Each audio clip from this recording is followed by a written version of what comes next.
श्री स्वामी समर्थ. आपला दिवाळी सण हा तुळशीच्या लग्नाशिवाय अपूर्णच आहे, नाही का? आणि दरवर्षी दिवाळीनंतर म्हणजेच कार्तिक महिन्याच्या शुक्ल पक्षातील एकादशी किंवा द्वादशीला तुळशी मातेचा विवाह भगवान विष्णूंच्या शालिग्राम स्वरूपाशी लावला जातो. तुलसी विवाह हा प्रबोधिनी एकादशीपासून ते कार्तिक पौर्णिमेपर्यंत साजरा केला जाऊ शकतो, पण आपल्याकडे प्रामुख्याने द्वादशीला साजरा केला जातो.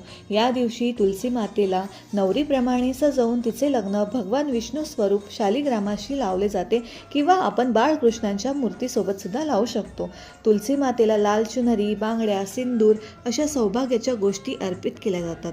भगवान विष्णूंना सुंदर आसनावरती तुळशीच्या उजव्या बाजूला ठेवले जाते. विवाहासाठी मंगलाष्टके म्हटली जातात, आरती केली जाते. तुळशीचे लग्न लावल्याने कन्यादानाचे पुण्य मिळते अशी मान्यता आहे. तसेच घरात सुख समृद्धी आणि वैवाहिक जीवनात आनंद येतो आणि दाम्पत्य जीवनात प्रेम आणि स्थिरता